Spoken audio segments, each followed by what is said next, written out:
Moin Zen everyone and welcome to another new episode of the Teaser Podcast. Zugspitz Ultra Trail 2024. Overcoming discomfort with gratefulness and tomato paste. The annual Ultra Trail race that has been part of my plans for a few times now finally happened. I was looking forward to this for months with uncomfortable excitement, because I know from experience how tough these 100-kilometer races with thousands of meters of elevation gain and loss in the mountains are. You need to be at your highest level of capabilities, and still you will get your butt handed back to you at some point during the race. It is an exercise in grit and humility every time. Find out how I did this year. Previously on. A little recap. It's not just that I like these tough races in the mountains, there's a bigger goal behind it.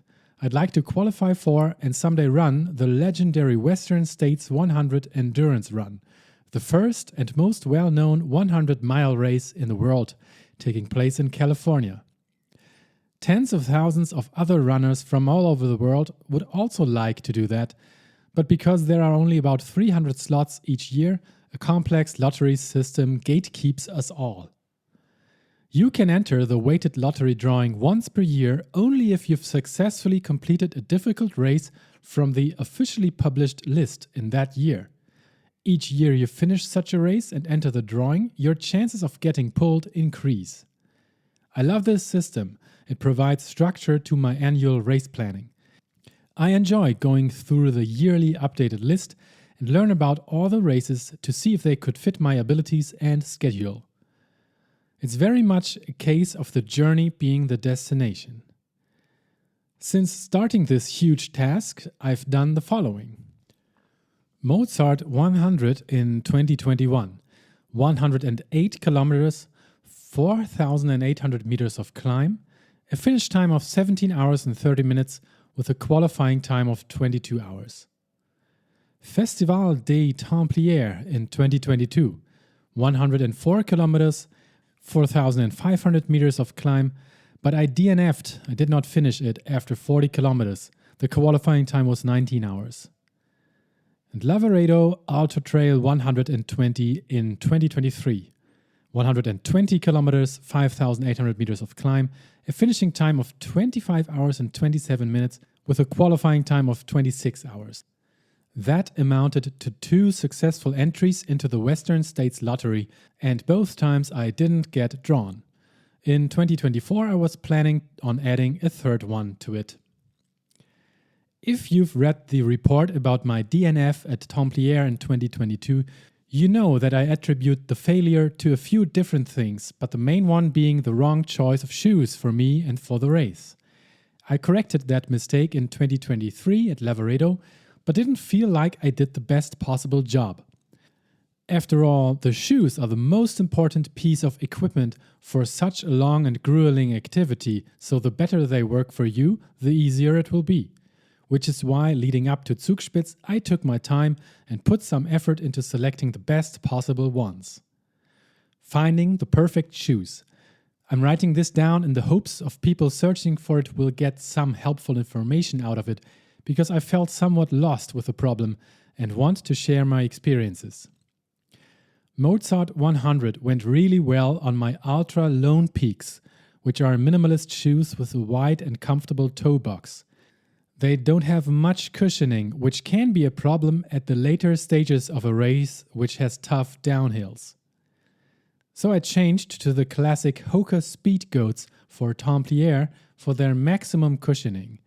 They didn't fit as comfortably and are heavy and too big on a technically difficult race. My feet got in the way a lot and I even fell without any reason other than they being in the way. So for Lavaredo, I went back to what worked and got the minimalist Topo Ultra Ventures, similar to the Ultras, but with a more snug fit around the ankle.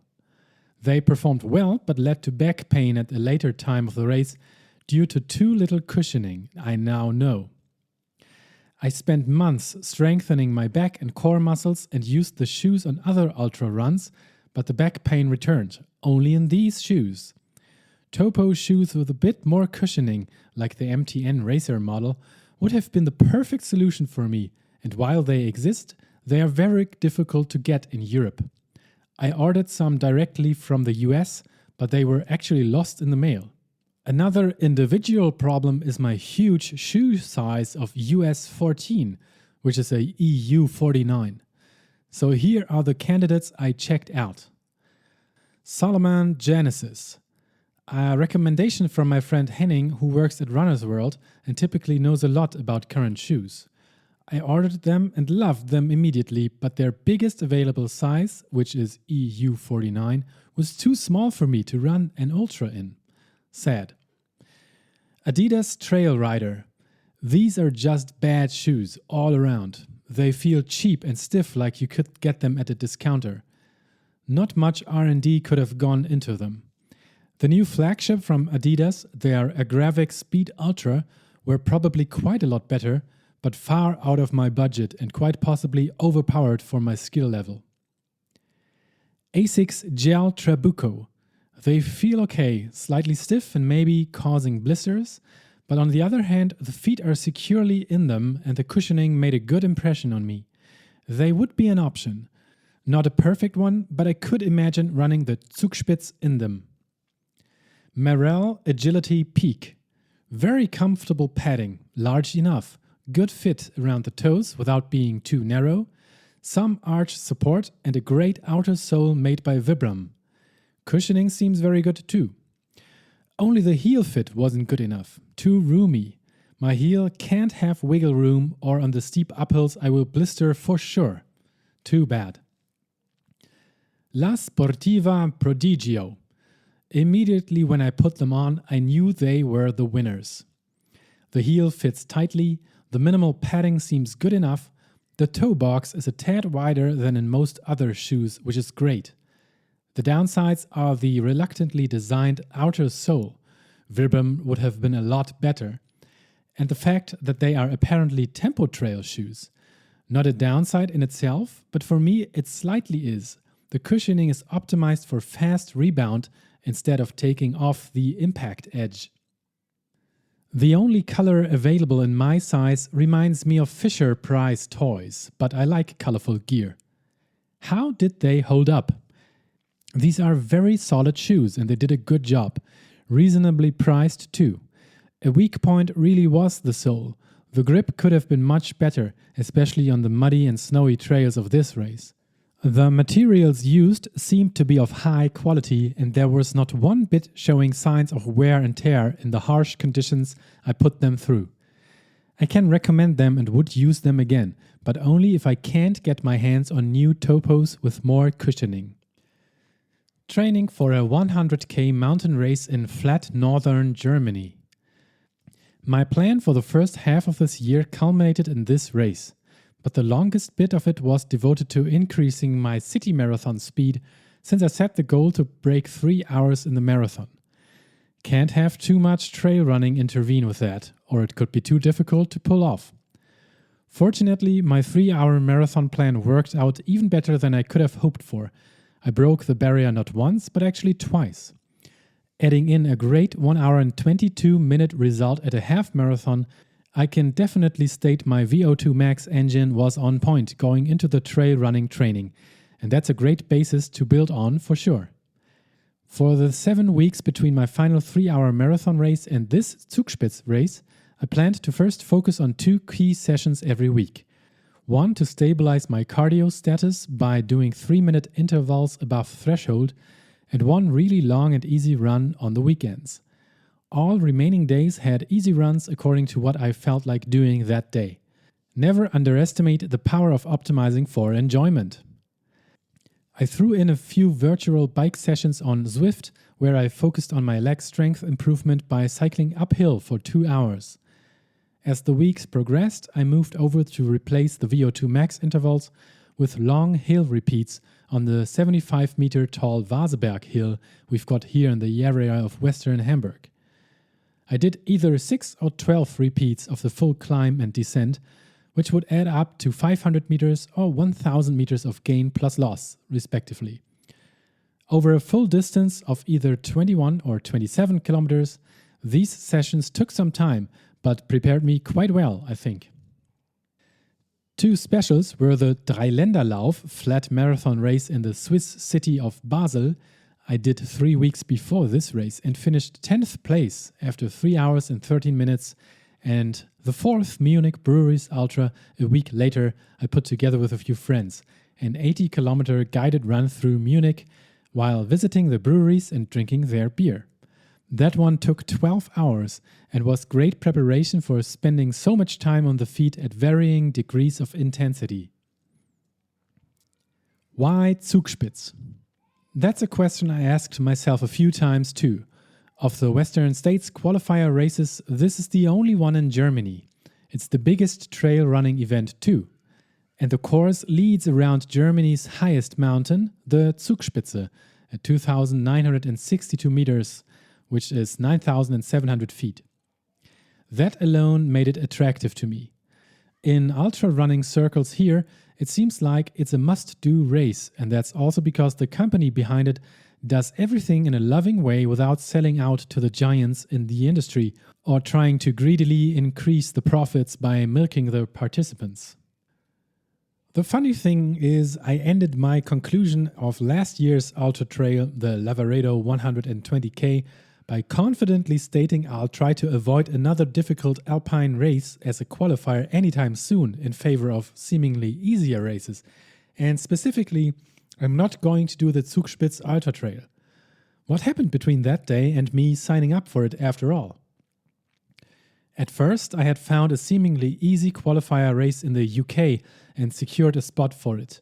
A 100-kilometer race, but with only about 1,700 meters of elevation gain in rural England, located between Oxford and London. Great! But then, the Western States people seemingly got wind of this cheap trick, which they themselves allowed to happen in the first place, and eliminated the race from their list of qualifier races for the 2025 race. I don't quite remember how it came to be, but I must have thought something like, well, then I might as well just do Zugspitz. I guess the attraction of this cornerstone event in my home country won me over. And if I'll manage the tough Lavaredo 120K like I did last year, Zugspitz must be possible too, right? The convenience of it also played a role since it's just an 8-hour train ride away.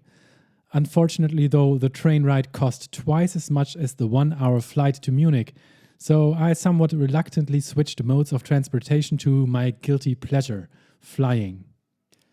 Garmisch-Partenkirchen. With about 2 minutes to spare, I made it to the race briefing in the center of the little town at the bottom of the Zugspitz mountain range, Wettersteingebirge. Garmisch-Partenkirchen, or Garmisch-Partenkirchen, as my late British-born father-in-law used to say, is a popular and relaxed village for outdoor sports in these mountains. The European Football Championships are about to start here in Germany, and the national team from Scotland chose this pretty village as their home base for the tournament. The town had banners flying depicting traditionally dressed Germans and Scots with big beer mugs toasting each other, smiling. Friendship comes first. Lots of people wearing dark blue jerseys and kilts were roaming Munich airport because the first game of the tournament will take place between Scotland and Germany, right when my Zugspitz race would start.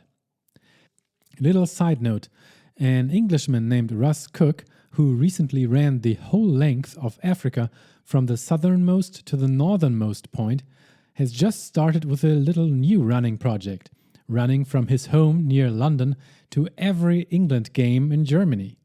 What a great idea.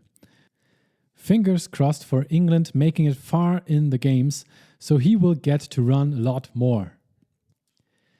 The final race briefing did not contain any new and important information apart from the good news that the snow on the higher mountains has mostly melted away and the previously recommended spikes, called Grödeln in German, were not deemed necessary anymore.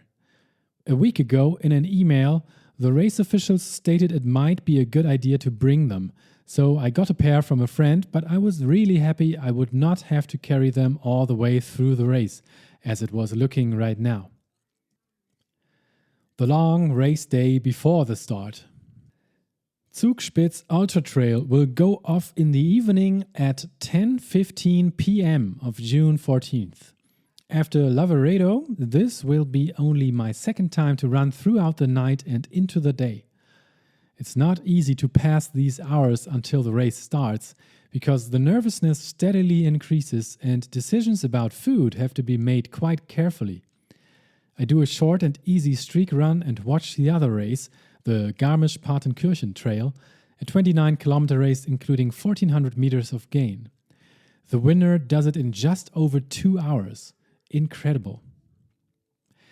An early dinner at 5 p.m. gets some carbs in my system in the form of tasty Italian pasta. Nothing risky. At 7 p.m., something highly unusual happens. My dear wife, Sophie, arrives. This will mark the first of these races where she will be able to actively support me. It hadn't been possible before because we have 4 little kids currently aged between 5 and 12, so finding babysitters for all of them for a whole weekend was next to impossible. Not so this time.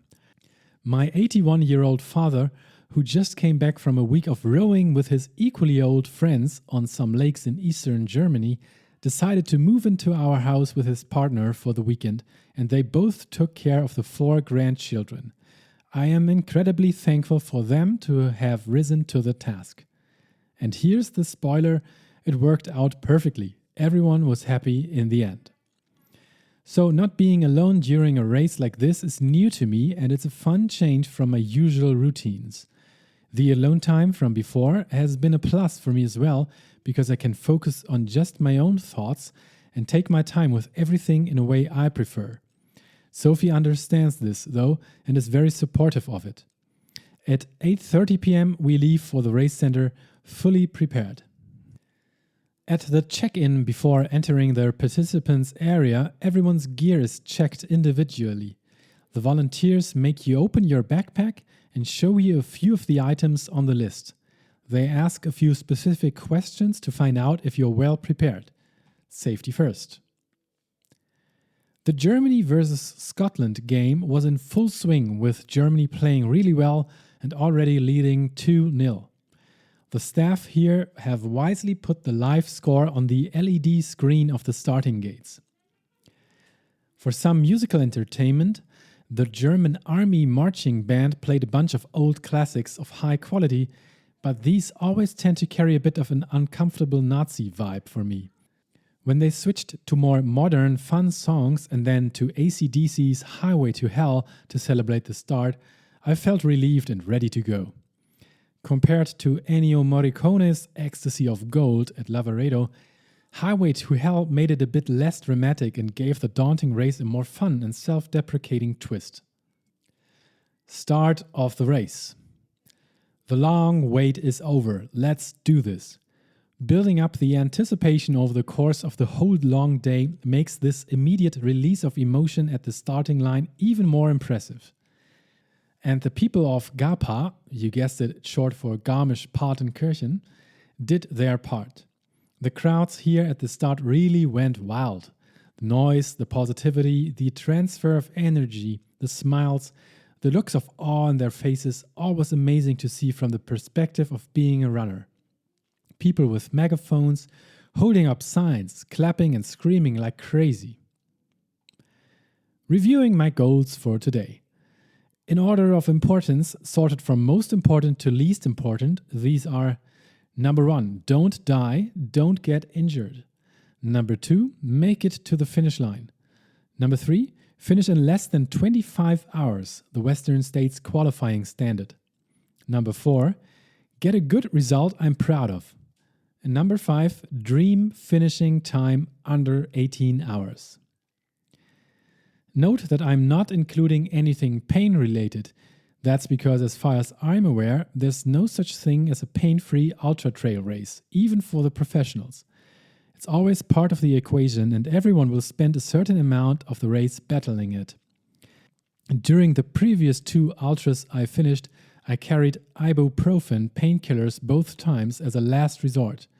And in both races I reached points where I felt like those were the only thing which could get me through to the finish line. Although, according to my knowledge, this is pretty standard for many ultra runners, I felt guilty and bad about masking the pain this way. It must be and should be possible to get through it clean. So this time I deliberately decided not to carry these relief pills. If the pain gets too overwhelming for me to handle, that'll be it. Quit or somehow suffer through it. Just find a way. I do believe that my pain tolerance has increased because of these races, so I went into it more confidently, but also sure I will reach a situation where I might regret that decision to leave the pills at home. As often the case, the first few kilometers of such a race are leading out of the town on wide asphalt roads. The roughly 700 participants need some time to spread out so the congestions on the first single trails won't be too annoying. And while this worked to a degree, I think it's not possible to fully avoid them. So when the first uphill section started after about 5 kilometers, we all got a little unplanned break to take out our folding poles and puzzle them together without any haste.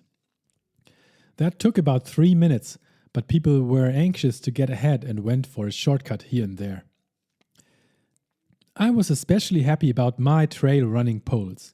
Last year I got through my annual ultra trail with some Salomon ones, but I have since learned that the Leaky brand provides the superior product. The only problem? They also ask a premium price. Fortunately, my friend Till Fischer had a spare pair and gave them to me for this occasion. They are so much lighter than my own poles. Running into the night wasn't a problem for me. Although I did start the race slightly tired from the long day and my kid-centric rhythm dictates that getting all the available hours of sleep is paramount, I don't think I even yawned once here. The racing adrenaline just takes over. Focusing on the headlamp's light cone right in front of me is the secret. The first aid station appeared after just 10k, fairly early for a trail ultra. But I'm glad. The more aid stations, the better. It's located near Eibsee, a pretty lake, or so I've heard. It was pitch dark, of course. I used this aid station to have a quick cup of their electrolyte mix just to see what kind of taste will dominate my mouth for the next many hours. It wasn't too bad. Less than a minute later, I'm off towards the next aid station. I started somewhere towards the rear of the field, and that's no accident. Ever since my DNF at Templiers, I learned how annoying it is to run on a single trail and have faster folks breathing down your neck. It was so bad for my mental situation, I decided to take the first few hours very easy until the field had separated somewhat and left more room for breathing. Overtaking people at a later stage of the race is the exact opposite feeling of having people desperately trying to pass you at a technical passage. After around 14 kilometers, we're crossing into the country of Austria. I notice nothing. There might have been a signpost somewhere, but since we're in the EU, this isn't even noteworthy. And the fight begins. That's early, I know, but it's not as bad as it sounds. I just had some digestive issues for the first 3 to 4 hours and couldn't really tell the cause. Fortunately though, this was just a mild discomfort and stopped later on. Same with some pain I had in my left adductor muscles, which felt like overusage and caused some instability. But I knew from experience that something like this might disappear, and sure enough it did, also after about 20 to 30 kilometers. I second-guess my choice of shoes on the long uphill towards the first little peak at 1600 meters above zero, because the heels of my feet feel like they are blistering up. This concerns me. But I know I've got the ace up my sleeve, or rather in my drop bag, my extra comfy old pair of Topo shoes. As the race progresses, this doesn't improve, and at times just the bare thought that there are new shoes waiting for me carries me along.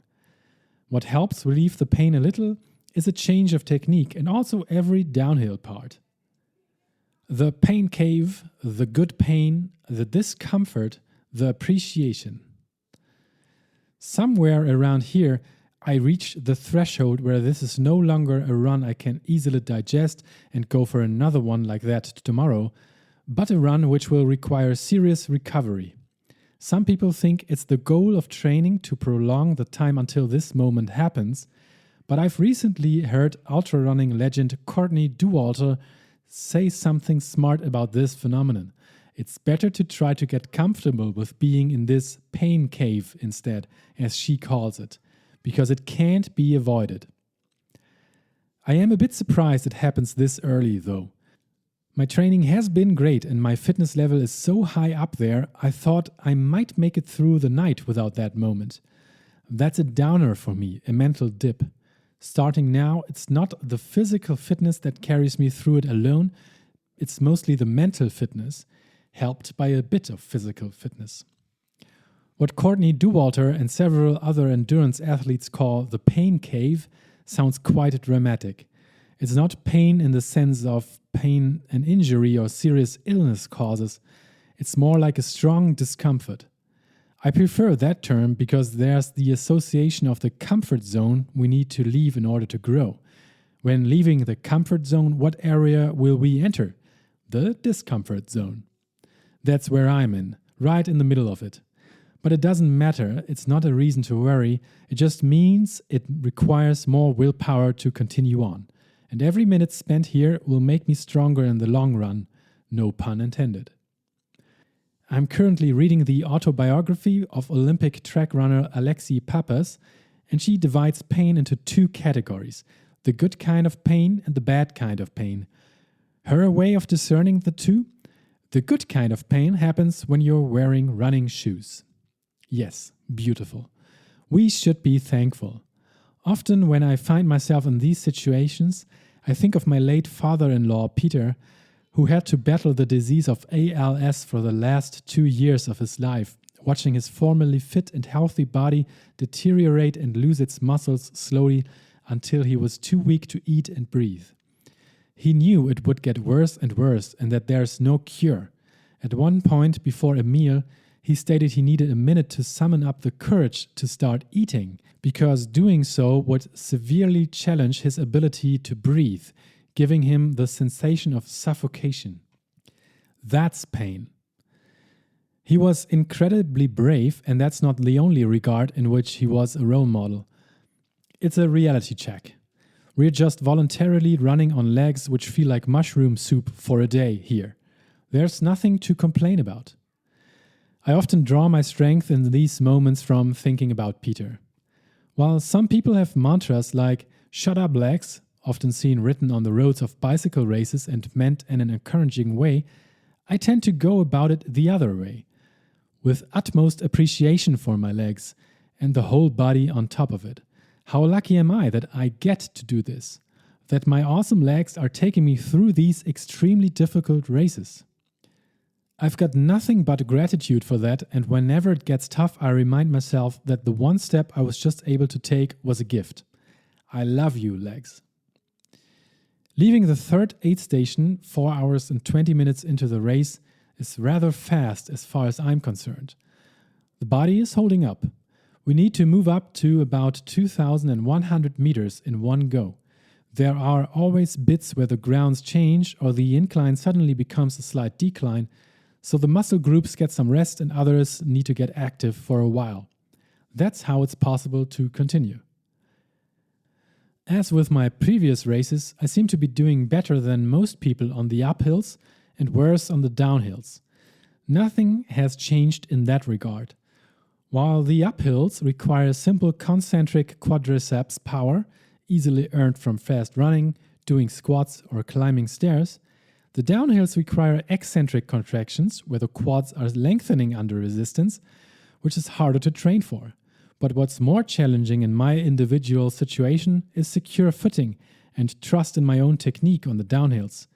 I haven't got much experience in the mountains. Basically, it just stems from these few races and nothing else.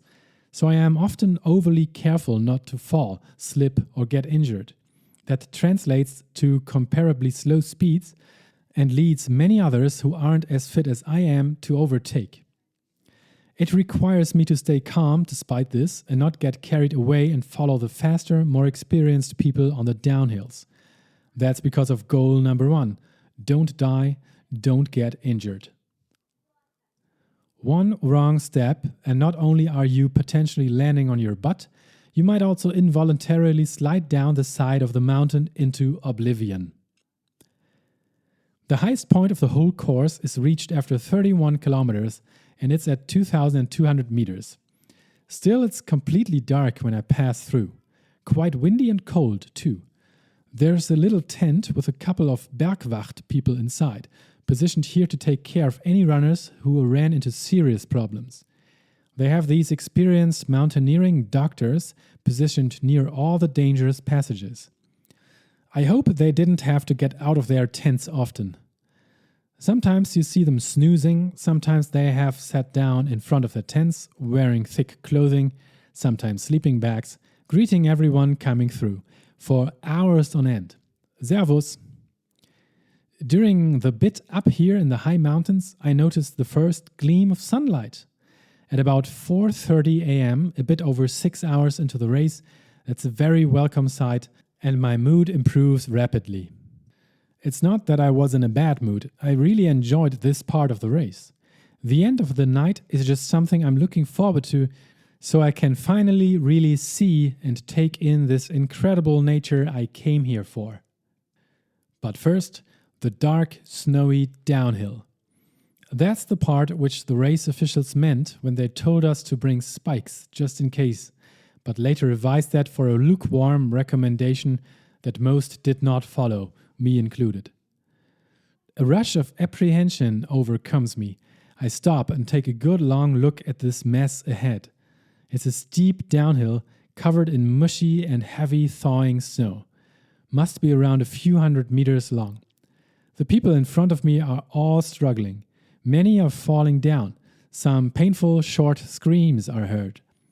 All are sliding involuntarily. Some decide to stay seated after falling and make a few dozen meters of progress that way. My friend Till Steen advised against it, because there can be sharp rocks hidden in the snow suddenly ripping up your bum. For me, it's a bit like standing on top of a 10-meter diving platform at the swimming pool. I'm summoning up the courage by realizing that turning back definitely isn't an option and that there are no other options, really. What goes up must come down. It doesn't take long until I fall down for the first time as well. The poles are no huge help here, and the weak outer sole of my shoes isn't either. But I don't think that spikes would have helped me much here because the heavy, wet snow is moving down in huge chunks with us. It's at times like surfing. That's another situation where experience comes in handy. Just a few weeks ago I saw an Instagram selfie video by professional ultra runner Hannes Lamberger just sliding down such a snowfield upright on his feet as if he was wearing skis, casually filming himself during it. That's the difference. In total I fall down about 5 or 6 times, but I only get slightly wet and cold from the snow. I don't hurt myself.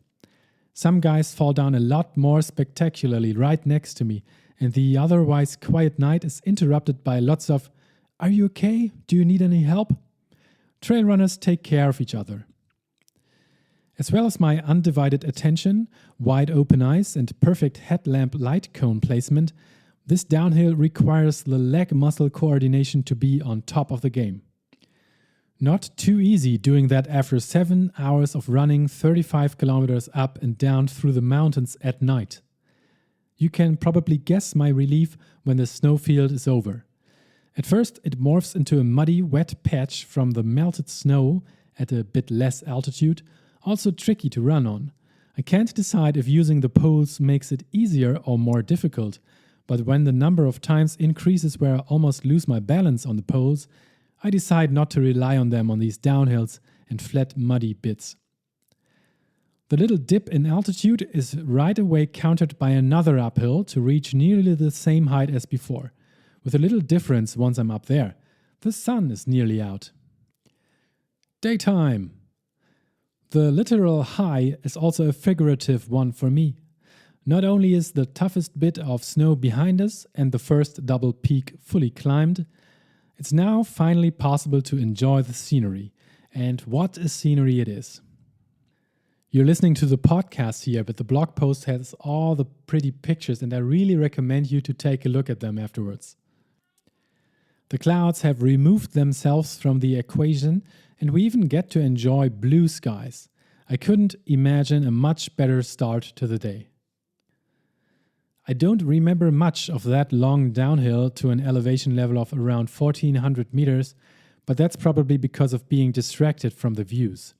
These red glimmering mountains got to me. It's warmer down here, I'm getting comfortable.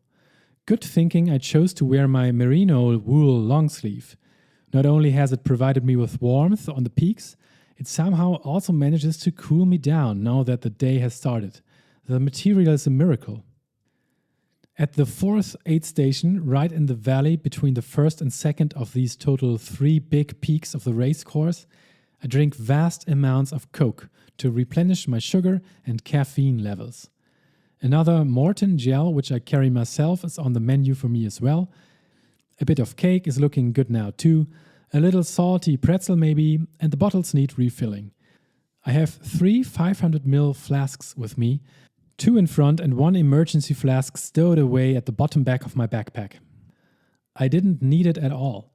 The 2 bottles up front were used regularly, but I also never got to the point of emptying them completely. Into one of them I put water, the other one gets electrolyte drink always. Works great for me. Between here and the next aid station, we have to climb up the second big peak at 2,100 meters and go down even further than this place is located to about 1,100 meters above zero. But that next aid station will be the halfway point, and we will have access to our drop bags. So I'm looking forward to it, although I am surprised that the heel chafing in these shoes hasn't gotten worse at all. In fact, I barely notice it anymore. And since I don't have any strong pain in my back yet, I'm guessing the cushioning of the shoes can't be too bad either. This has changed my mind. I probably won't switch shoes there.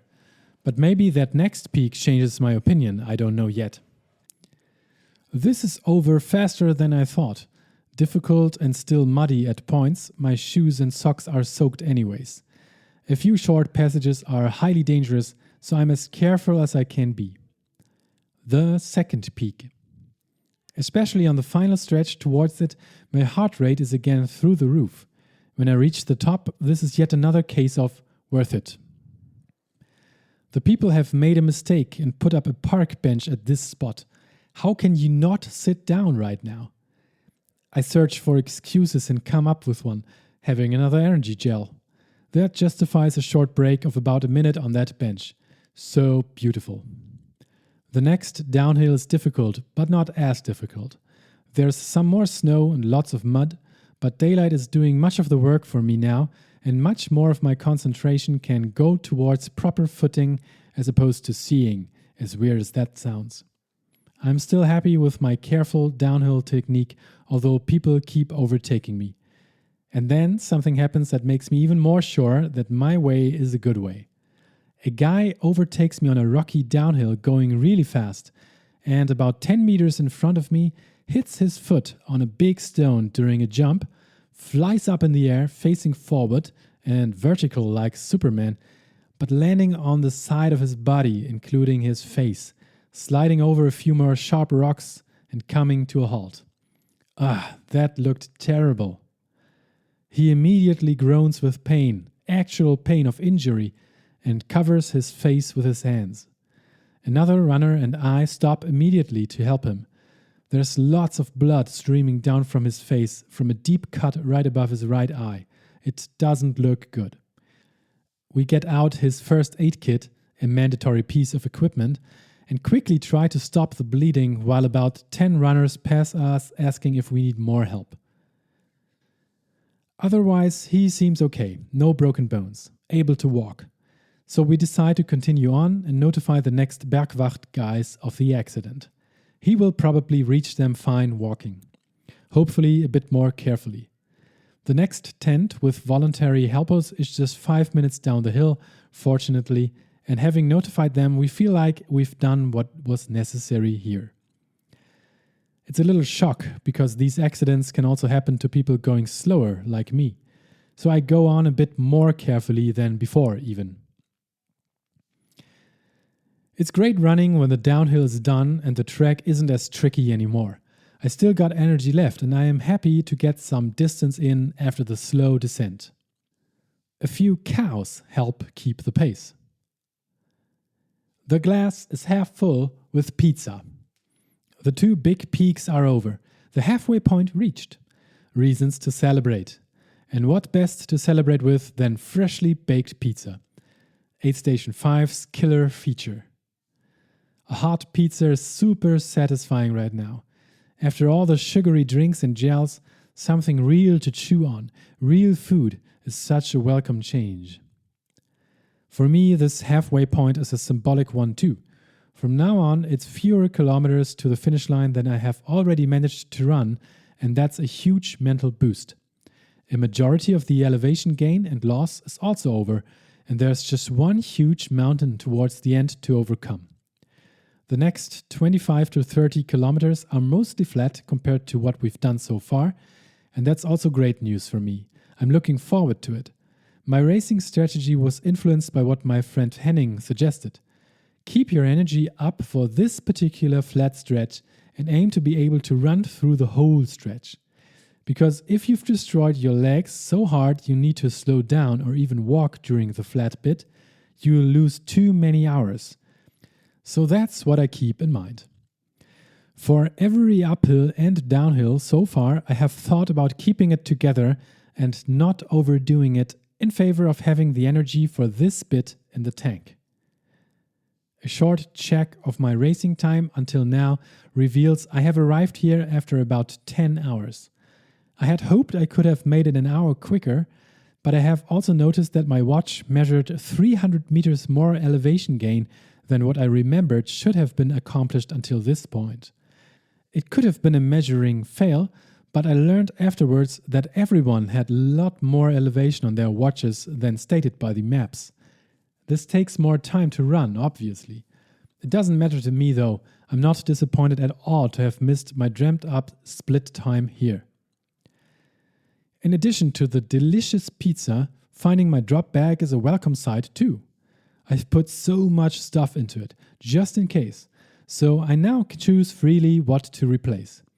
Over the past few hours, my La Sportiva shoes and I have become great friends, so I decided to keep them on for the rest too. But since all the mud and icy water have made my feet and socks quite wet, it's been great to be able to switch socks here. Good as new.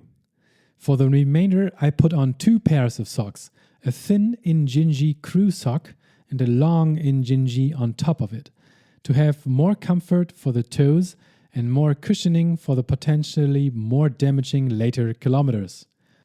When removing the 1 pair I was wearing until now, I was also glad to see my bare feet were in fine condition. No blisters yet, the heels were looking good as well. Just a bit soaked from the water and dirty from the mud. I had prepared a full set of new upper body clothes as well, but decided against any of it. My merino wool layer was just too good to let go. Mental note to buy more merino stuff. In my drop bag, I also had 4 more large Morton gels and 4 more Cliff bars. All of them made it into my backpack. That's it. Drop bag closed and thrown into the big bags for the staff to drive back home.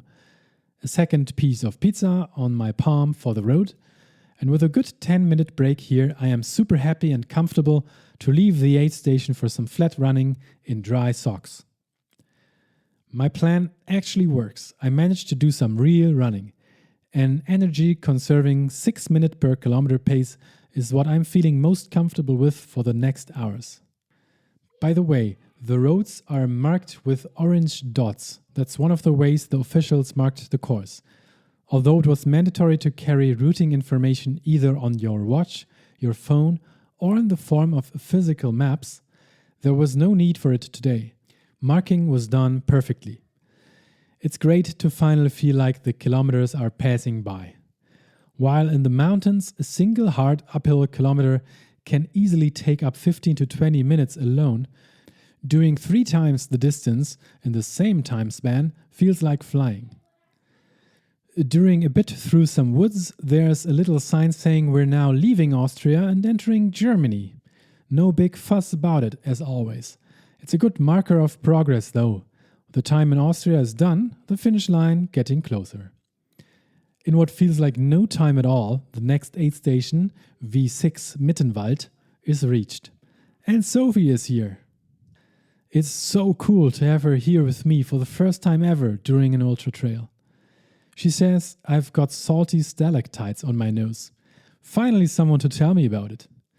I used the station for the usual refill and quickly down a full can of the energy drink they provide here, as well as 2 cups of Coke. Need to stay awake.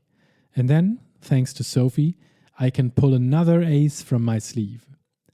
How the ethical sausage gets made. If you've read last year's Lavaredo 120k race report here on this blog, you know that race brought me to my knees in a new respect. After 8 years of being a vegetarian, the food cravings got so crazy during that grueling race, I spontaneously ate some Italian salami sausage at one of the later aid stations. I immediately regretted it, knowing fully well how there's no nutritious advantage to it. My body just wanted something fatty and salty, something that tastes different from all the usual things I've had to eat until then. Understandably, I wanted to avoid that mistake this time, but I also knew that the cravings during such a race are not to be messed with. Having a special comfort food with you can lift you up miles. The other runners knew this too, as I saw many odd things in their see-through backpack pockets. Big and clunky cracker packages and lots of gummy candy are 2 examples. It was 2 weeks before this race I got the idea. The 4th Munich Breweries Ultra was on the menu the next day, and in the group chat my friend Guy posted a photo of all the gear and food he was supposedly planning to take for the 80-kilometer run. And there I saw it. Please imagine an angelic choir singing right now. The one piece that stood out in Guy's picture was the tube of tomato paste. That's it, I thought. It is delicious, a bit salty and sour, but the umami taste of the tomatoes will be a great change from all the other things I ate. Whenever I cook with tomato paste at home, I can't help but have a spoonful of it myself. It's a comfort food. So I gave a tube of it and an emergency Lübecker Marzipanbrot to Sophie for when she would meet me. It was just perfect. No salami providing animal had to suffer for this bliss. What's funny about this is that Guy didn't even plan to take the paste on that run 2 weeks ago. It was meant as a joke. I didn't think about this when I saw it because I was just so happy to have found the inspiration for a great comfort food to take to the race. In the years before, Guy snuck other joke items into these pictures, but this time he unknowingly hit the bull's eye. Thank you, Guy. This has been a great little break, and I am happy to continue onwards to the next one on the mostly flat terrain as well. This might leave an impression that it's all fun and easy, but that's not the case. There's a lot going on that makes this hard, and if it weren't for the clear goal I have in my mind, would make me stop to finally lie down somewhere and take a long nap. Here's a short list of body parts which I notice hurting from time to time. Toes, the numbness, the punching against the ground, the swelling. The sore spot on my heels from the uphills. My knees on the downhills worry me, they hurt on each impact. The quads have been overused so much on the downhills. The ominous pain in my upper left leg near the hip has disappeared mostly, but I wonder where to and if it's going to come back with a vengeance. For now it's good though. My butt is shaving. I could have been more generous with the Vaseline before. Breathing. I often have the urge to yawn to get lots of oxygen in, but it's just not possible, either because of the thin air up here or the tight backpack blocking my lungs from expanding. When I put my poles into the ground, I noticed myself tensing my shoulders, which over time made them cramp up. I have to consciously relax them at each step, requiring more focus. My neck hurts whenever I change its position from just looking forward to, for example, taking a sip from the front bottles in my backpack. Both my triceps are sore too, because of using the poles for hours on end. Should have done more push-ups, I guess.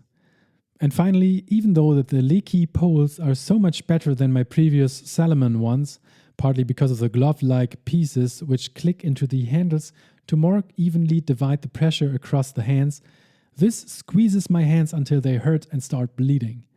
I had to clean the gloves up thoroughly afterwards.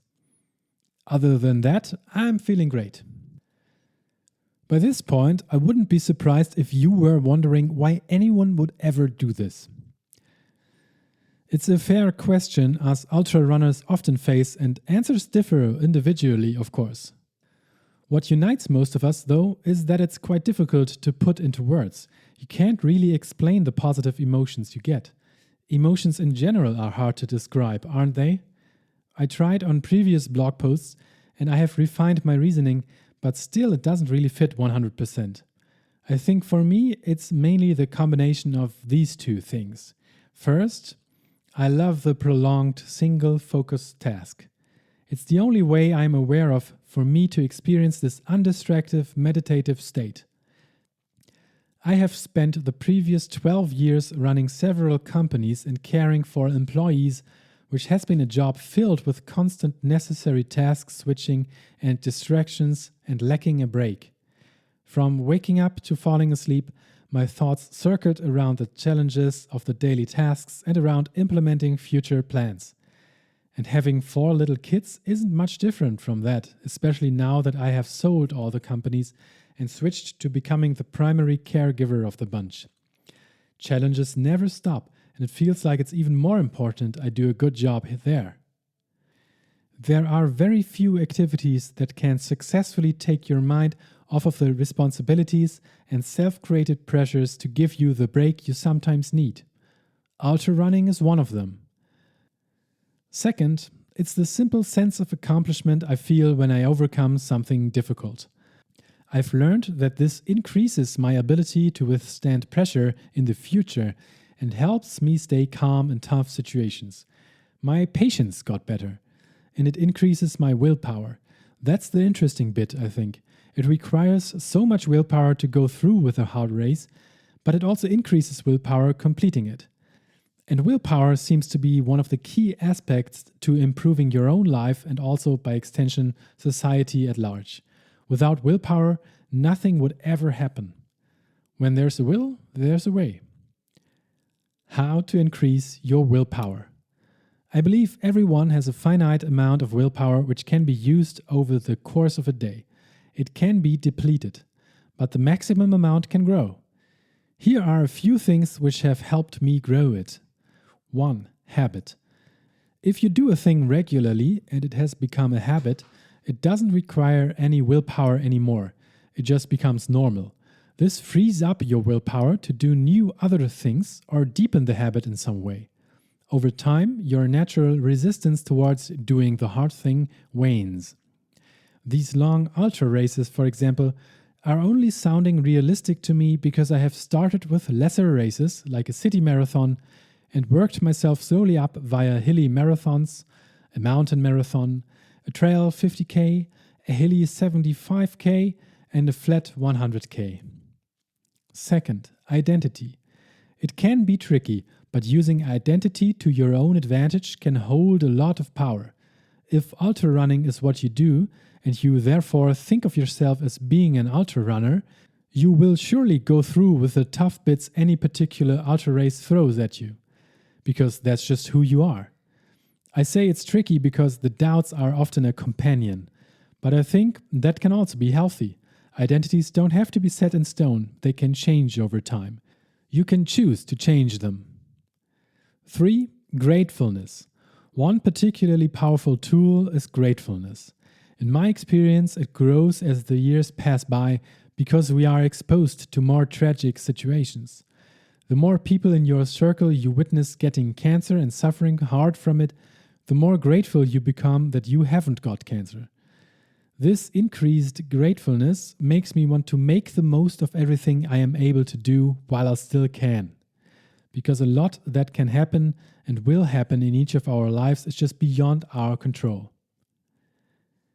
When you put all of this into the equation, the discomfort I'm feeling in some of my body parts turns to seem like a minor problem. That's not to say that giving up never crossed my mind. It surely played a role. The attraction a big hot pizza and relaxing on the couch provide is not to be messed with. I was able to hold that thought at bay because I knew what it would feel like leaving this race unfinished. My DNF at Templiers in 2022 is still in my head at times, and it's not a good feeling. So today, that's a big part of where I draw my willpower and motivation for finishing from. And a reality check reveals I've come really far already, and none of the pain or discomfort is a showstopper. I'm especially happy that my lower back doesn't give me any trouble, because that was so painful last year. I finally relented and took the painkiller pills that day at Lavaredo. But so far, nothing. Quite possibly the new shoes are doing the trick with their better cushioning to soften the impact on my back. I'm also happy about most of the painful regions being able to be offset by changing technique. For example, if I lessen the pressure on the poles, my hands relax and the wounds don't hurt. The quads will take more of the hit, of course, but I can switch back and forth to distribute the discomfort. That's why I can make sure to evenly exert every part of my body for maximum output in the end. It's all just maths. The next bit from V6 to V7, that's kilometers 64 to 72.5, is slightly more difficult to do than the flat section before, but I still welcome it. I don't need the poles most of the time, it's just plain running and eating kilometers. A bit leads us next to Ferchsensee, a pretty lake with nice wide paths along it. Trail running purists resent this, I've learned, but I love the variation. After a forest section with a bit of a downhill, you can already hear the next aid station before it comes into view. Sophie made it in time to this aid station as well. It's great to have a short talk with her while I refill everything and take a few things from the buffet. Being here with her is like an interpersonal version of comfort food, a feel-good moment for me. Until the next aid station, it's a relatively long way of 13 kilometers, and it's also getting noticeably more hilly. Still, most of it is fairly well runnable for me in my current condition. As is tradition, I overtake the people on the uphills and get passed by again on the downhills, often by the same people. It's a mystery for me how this can happen on the easier downhills, because their legs must be about as tired as mine, since we are running at roughly the same pace in general. I'm thinking a lot about how I can best train for the more technical downhills without moving to the mountains or spending all our vacations down there, because that's just unrealistic. There has to be a way. Let me know if you've got ideas. On this part, I was very much with myself. This late into the race, you meet fewer other runners, but I also moved my thoughts from being directed at the outside into my own mind, one step at a time. This is the ultra focus which I love so much. It's my kind of meditation, something spiritual even. As you can see in the picture above, the blue skies have disappeared, and I think this is the point when the first rain started falling. It was so light it even added to the experience for me. Quiet rain falling on the ground as I continue on running next to the huge mountains. As it increases, I reach the point when I feel like I need my rain jacket, so I stop to pull it over. The hood of it makes me feel like I'm in a tent. It's cozy. The rain doesn't annoy me at all, and that's also because my whole gear is on point today. I think I've got some of the best possible stuff, and that's such a relief. The aid station V8 at Laubhütte offers some dark bread and cheese, which I really enjoy now. Both also has this umami taste and neutralizes the sweet-sour mouth we've been running around with all night and day. At most of the aid stations, I've spotted Black people mover vans with a few sad looking runners in them who have apparently just decided to quit and DNF here. This one here is another test for many if you take a look at what's ahead of us now. A long uphill followed by a long downhill. It's not getting easier. If you take a look at the fine print though, you see the next aid station is just 5 kilometers away. Sure, 730 meters upwards make that much harder, but I choose to see the upside of it, and when I leave this area and smile at 2 volunteers who have just thanked me for thoroughly discarding all my rubbish into the proper bins, they say, "Right, it's not as bad as it looks. The worst that can happen to you is after 5 kilometers you'll have to eat yet again."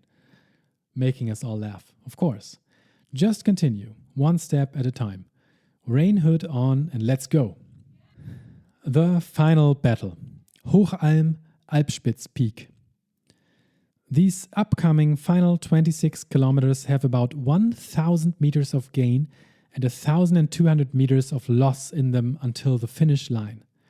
For now, that means it's time for power hiking. As fast as possible, which isn't very fast. I catch a glimpse of my message notifications when I take a picture, and there's one from my friend Nico, who is apparently watching the live tracker and tells me that I have moved through the ranks in recent hours and that a top 100 finish is still within reach. That is crazy to me. I can't really believe it. Am I really this fast? I know here are about 700 starters. 500 of them will probably reach the finish line, and for me to finish in the top 20% would be surprisingly good. It's hard to tell where in the field I am because I have no idea how fit everyone else is and also where they are. On the other hand, I have been overtaking a lot of runners during the recent flat kilometers, so it could be right. Either way, it doesn't matter too much because I'm sure I will have to slow down compared to everyone else on the final long downhill. For now, I use the information to give me a mental boost though. It also helps to know that the final mountain will not throw anything unknown at us. By now, I am familiar with the type of trails in this area, and I know that there are no new snowfields coming up. It's graspable. The rain is a slight issue because it's making the trails more muddy, but that's fine on the uphills. As I progress on the switchbacks, there's a situation where I realize it's just another half marathon until the finish line. And as I'm quoted often by my running friends, a half marathon is always possible. So that's good. I do some calculations regarding my dream finishing time of 18 hours. Right now, I have 3 hours left to complete this last half marathon, and I would reach that goal. At that point, I have to face the reality that this isn't going to happen. But I won't miss it by very much, and that makes me quite happy. The Western States qualifying time of 25 hours seems extremely possible right now, and that's what counts for me the most. I have 10 hours to spare for the next 21 kilometers. That's such an incredibly long time. Something would have to go seriously wrong for me to fail. Of course, this means I need to make sure more than ever that nothing goes seriously wrong. Easy. Taking no risks is my thing. Zegapa.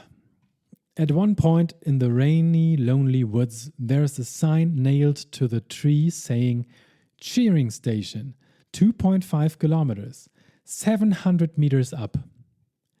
You can hear the noise they are making up there, but you also know that it's so far up it's going to take a long time until you get to see the faces making the noise. Till Steen told me that.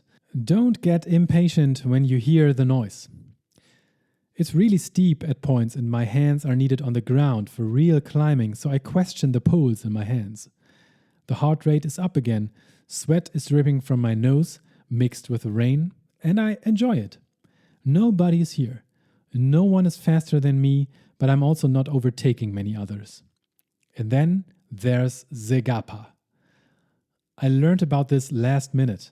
It's the name for the cheering zone at Kreuzeck, a place where runners would come by twice. This is the first time. People are going crazy, so loud. Cowbells, party music, the smell of alcoholic beverages. The name is derived from the famous trail race in Spain called Zegama Aizcorri, where the crowds are notoriously loud and cheerful for the runners coming through the mountain passages. GAPA is short for Garmisch-Partenkirchen, in case you haven't figured that one out. There's an embarrassing situation when I see one of the cheering guys and suddenly think I know him, so I stop and say, "Hey, you look so familiar. Have I met you at New York City Marathon last year? Are you a friend of Henning's?" But he is surprised and stops his screaming to answer, "Definitely not, man. But that must have been one good-looking guy." Laughs and pats me on the back. Okay. Was I hallucinating? I am very tired and exhausted, so it's a possibility. Anyways, moving forward. This party tent doesn't double as an aid station, although I think that's a missed opportunity. We are currently at 1700 meters, and I need to go up to a little over 2000 meters. On the way there is where I find V9, Hochalm, as well as Sophie. The V9 aid station is the second to last one and has some warm ginger soup. Delicious. Sophie went up here using Alpspitzbahn, a cable car, and then walked down the race course for 2.5 kilometers to this point. She tells me the course is just a wide stony road, which is a big relief for me because it makes it a lot easier. Except for the new ginger soup, I almost use nothing at this aid station because I just can't stand it all anymore. The only thing that works without a problem is my Morton gels. I'm so glad that this source of carbohydrates can be counted on. Sophie now starts to casually walk alongside me. It's great to have her here with me, but I feel bad because I am so in the zone I have trouble following her thoughts when she talks to me. When another runner suddenly turns around and says, "Tim, is that you?" It's too difficult for me to make the connection that there's Jan, whom I know from running in Hamburg, standing right in front of me, supporting a friend of his. I even have to ask him his name and apologize profoundly. That makes me realize how tired and exhausted I am. There's just no room in my brain for anything else except how to best finish this race. That's the little downside of the meditative upside I like so much about exactly this. We need about 40 minutes to make it up the final 2.5 kilometer uphill to the cable car station, which will take Sophie back down to Garmisch-Partenkirchen. These last 300 meters of gain have felt harder than much of what came before. The dreaded final downhill. With Sophie gone with the cable car, I'm back with my own thoughts. Especially on the downhill, it's better this way because I need all the brain power I can have so I won't make mistakes. I come across a makeshift aid station that's offering gin and tonic and whiskey cola to every runner passing by, but I pass. A little bit of it could actually help, but for me it's not worth the risk. The rain is on and off again, but the fog disappears as we descend. It's super hard on the quads, but also my sore neck. I think twice before moving my head down to drink some water from the front bottles again due to the pain. What adds to this tough part is that somehow I'm still getting overtaken a lot by people who are in the same race as I am and have apparently not been much faster than I until now, but are just so comfortable with the downhills that I'm blocking them. I knew that would happen again and probably cost me the top 100 placing, but I decided to let go of my ego and keep playing safe. The downhill to Kreuzeck cheering station takes me another 50 minutes, making it 1 hour and 40 minutes for this Hochalm loop, a long time for just about 4 kilometers. It's all relative. As the rain intensifies again, I reach the timing mat right before the final aid station, V10, Garmischer Haus. It's quite foggy here, and as I eat some more neutralizing cheese, the rain gets harder. A handful of runners have sat down here and look like they are questioning everything and are ready to give up. The aid station volunteers seem tired too. It must have been a long day for them as well. You have to appreciate the effort. The sign at the end of the aid station is great. It says there are just 7 kilometers left, 0 meters of gain, but 640 meters of elevation loss. I thought it would be even more, so it makes me happy. At this moment, the race is going on for 18 hours, meaning I have just passed my dream goal. But it won't be by much, and I do not care one bit right now. I am all about getting to the finish line in one piece. The elevation decline is slowly getting less technical. Some stairs help with footing and reduce slipping on the mud too. My quads don't like this one bit, but they are still holding up. Here in the forest, the rain falls slower and the wind isn't an issue either. It's not overly uncomfortable. When I leave the forest, it doesn't take long for asphalt roads to replace the trails and for Garmisch to move into view. Flat running, finally. At a pace of 7 minutes per kilometer, I am flying through the town's outskirts and across the train station area I knew from the live stream of yesterday's race. The finish line is so close. In order to cross a bigger junction, we need to climb and descend some final stairs, but these are so laughably small compared to what we had to do today, I don't even really notice. Incredible, almost there, on the final kilometers. Pedestrians are clapping. I take a look at the watch and it says 18 hours and 57 minutes, but the seconds are not displayed. I'm moving at about 6 minutes and 30 per kilometer pace, so will I maybe be able to finish in under 19 hours? I give it my best shot and accelerate, but there's just not much more speed left in my legs. The final straight, there's Sophie, a turn to the left. The finish is in sight for me, and that's it. It's done.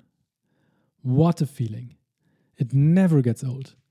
19 hours and 24 seconds.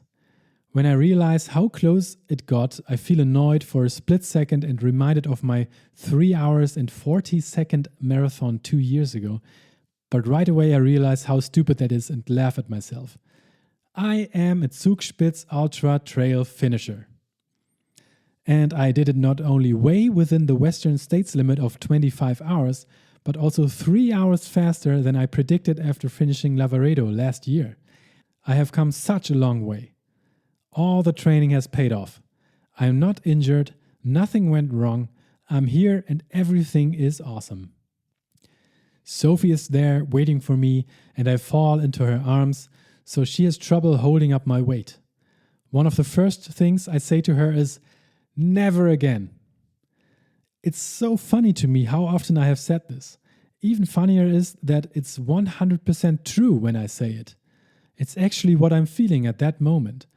That goes away very quickly usually, but still, it's there. I think it's just a few minutes until my brain starts wrapping itself around the race I'm eyeing for 2025, the CCC in Chamonix, France. Even more difficult, they say. What happened next? I don't care for any of the free food at the finish. My whole body is confused. I lie down and suddenly begin to shiver hard. I don't feel cold or bad. I just keep shivering. I wonder why and can't help but laugh all the time at how I'm lying here shivering, but also because of the euphoria and happiness I have for this great finish.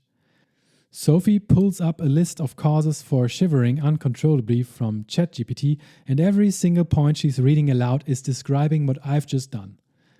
It would have been weird if I wouldn't have started to shiver. It takes about 5 minutes and then just disappears.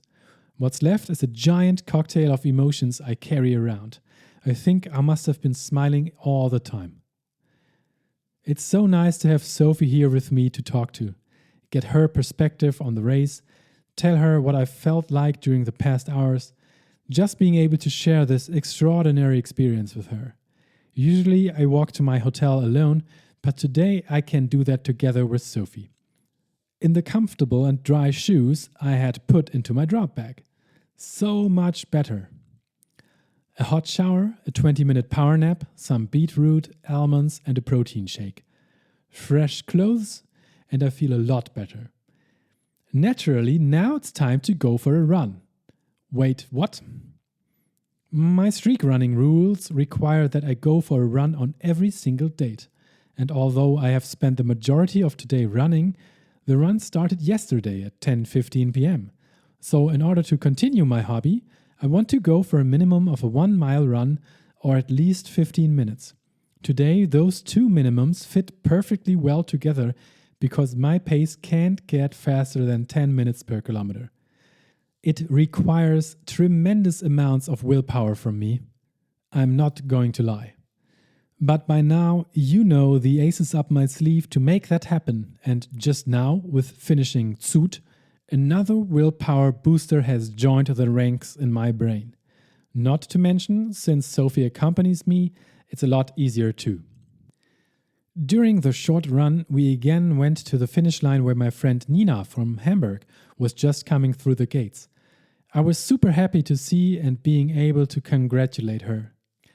Later, I found out that she wasn't allowed to do the Hochalm loop because she was a bit too late and arrived after the fog had turned so bad the race officials decided to shorten the course and make people who reached Kreuzeck continue on without the 4 kilometer 300 meter gain and loss bit up there.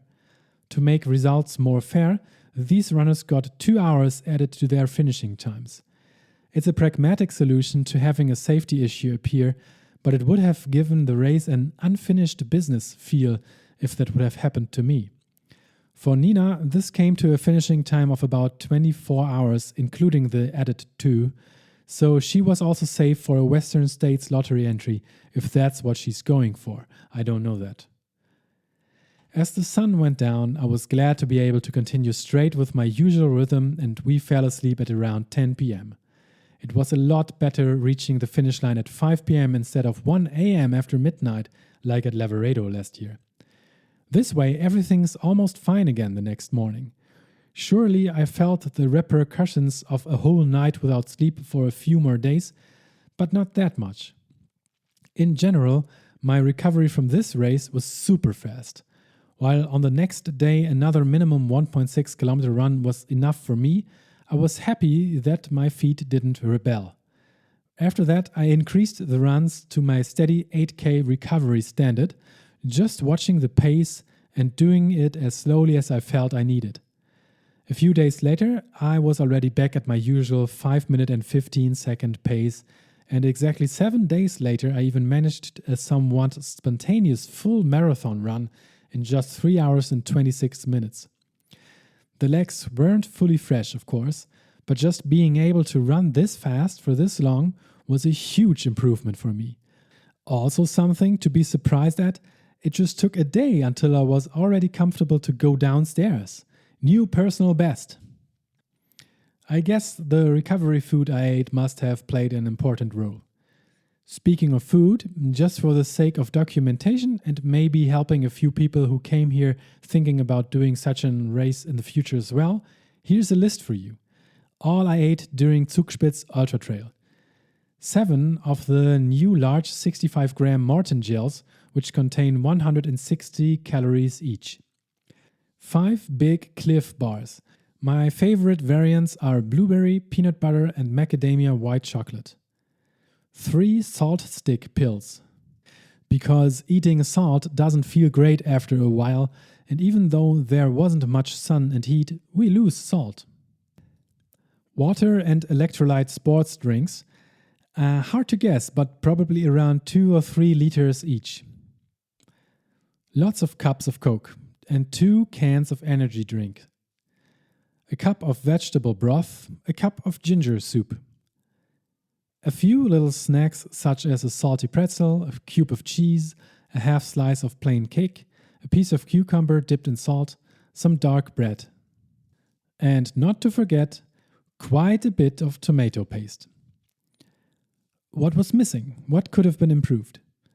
Not much, I think. The major cravings were taken care of. I was happy with everything I was carrying, and the aid stations provided all that you might need. I feel like I've got this dialed down by now. The new shoes conclusion. The La Sportiva Prodigio did get me to the finish line, and they did so in a good time and without blisters or back pain such as I experienced from my former pair of trail shoes which had less cushioning.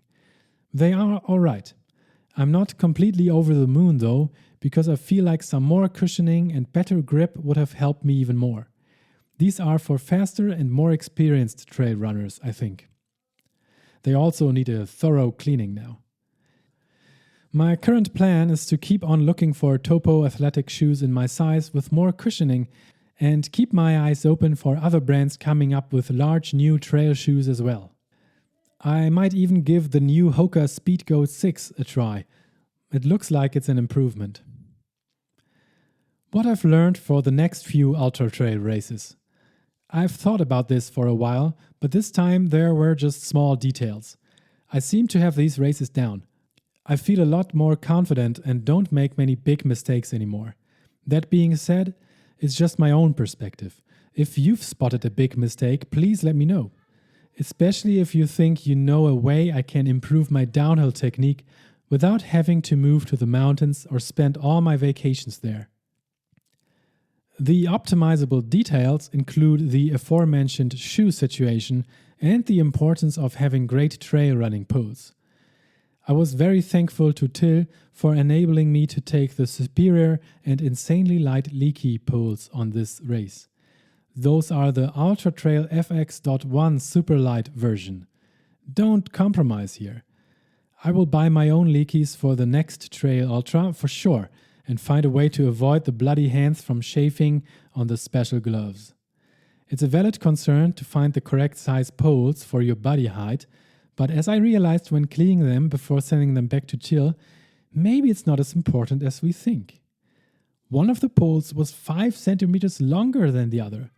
Neither Till nor I noticed during our racing. Maybe size doesn't matter as much.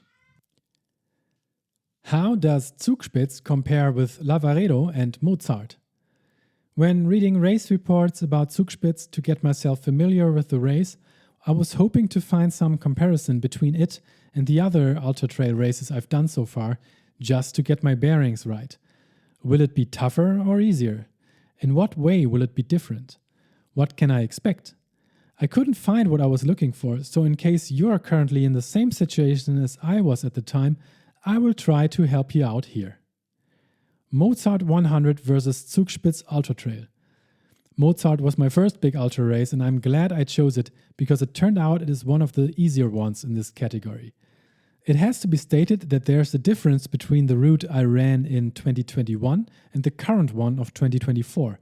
Most notably, one major peak has been added and brought the total elevation gain and loss up to 5,500 meters from the 4,800 I had to climb back then.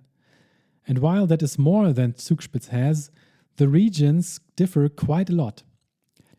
Mozart has lovely green hills and goes up to around 1,500 meters tops on relaxed forest paths, while at Zugspitz you need to go alpine and encounter snowfields and rocky trails. The steep parts are steeper at Zugspitz.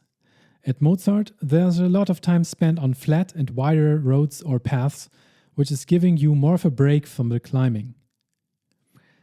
Being further down in terms of elevation also increases the oxygen intake, of course. It makes it easier to keep running at a high output. Both courses are roughly the same length with 100 and a few extra kilometers, but all these factors make a big difference. My finishing time at Mozart with its 4,800 meters back then was just 17 hours and 30 minutes. While here at Zugspitz with 5,080 meters, on paper, pretty sure it was more like 5,400, I finished after 19 hours, while I was a lot more experienced and 2 to 3 levels up in terms of general fitness. My guess is that I would have run Mozart in 2021 with my current fitness level in around 15.5 to 16 hours. And today's Zugspitz with my 2021 fitness level would have taken at least 21 hours, maybe like 22. If Zugspitz is at 100% difficulty, my gut feeling is that Mozart in 2021 was at around 65 to 70%, maybe now with the added peak at about 80% of it. When you're having the same weather conditions, obviously. Those can be a huge influence. I don't know much about the recent Zugspitz years, but at Mozart there have been crazy 30 degrees Celsius years and windy, muddy, rainy 5 degrees Celsius years as well. It might be more unpredictable. Both events are perfectly organized and great to be a part of. The areas are both stunningly beautiful. There is a slight advantage to Mozart in terms of starting times. You don't run through the night, you start early in the morning. That might be another factor worth considering if you particularly struggle with sleep deprivation. Lavaredo Ultra Trail 120k versus Zugspitz Ultra Trail. Lavaredo is more difficult to run than both races. It's not only nearly 20 kilometers longer, but it also has more elevation gain and loss with almost 6,000 meters. And the elevation is further up in general. You're never lower than at 1,200 meters, and the highest peaks are at about 2,500 meters, while a long stretch near the end is oscillating around the 2,200 meters mark. If you're not used to the height, it really slows you down. The trails are more difficult to run on, mainly because of the various sizes of rocks defining the area's look. There are no long, easy parts at Lavaredo. You don't really get to relax in between climbs and descents. I only remember one 3 to 4 kilometer flat bit before the halfway aid station at Chimabanque. While organization was near perfect at Lavaredo too, I did like the prettiness of the surroundings even more than those at Zugspitz and Mozart. The mountains are taller and more impressive. I can't say anything about weather predictability, but it can definitely get hot in northern Italy. That's when the high elevation helps to cool down. It's a double-edged sword. Comparing the guessed numbers of it directly to Zugspitz, I'd say Lavaredo is at a difficulty level of 110 to 115% of Zugspitz's 100%. If I had run Lavaredo today instead of Zugspitz, I might have made it in 22 hours instead of the 25 hours and 30 minutes I needed last year with less experience in fitness. Let me know if that helped, or if your opinion differs from mine. Remaining goals for 2024. With the first half of the year almost over, I have checked off 2 of my main goals. I ran not 1 but 2 city marathon races in less than 3 hours, which was a multi-year spanning goal for me, and I have now successfully completed the annual Western States qualifier race to be able to throw my name into the lottery bucket this coming winter. My third goal of the year is reading 20 books and running 20 marathons, and I am currently at 11 each, so that's going pretty well too. This bears the question, what now? I love that situation actually. The sense of accomplishment feels good and it also opens up space for more new ideas. And I've had a few of those already. But first I'll enjoy the coming months to recover a bit and do all the fun sports stuff that would normally mess with my training in some regard, such as a double triathlon weekend in mid-July and going swimming with Jonas Deichmann. I'm looking forward to more flat marathon races coming up this year because those never fail to make me happy. The big next highlight will be Chicago Marathon in October. Really looking forward to it. Right now, I'm undecided if I am going to run that one as an easy tourist race or try to get my fitness up to a 2 hour and 59 minute level again, burning American asphalt. Maybe I could even try to level up some more and do both at the same time. It's a lofty goal, but it's also 4 more months away, so why not? Concluding the blog post, it was lucky that on the day after the race, when we had just returned to Hamburg, one of my favorite bands played at Große Freiheit 36, making me race from airport to venue to see them play live for the 6th time. It's Polyphia, and their music makes me happy. Thanks for listening, and I hope you had a good time during it. Let me know your thoughts. I'm always here for your questions or feedback.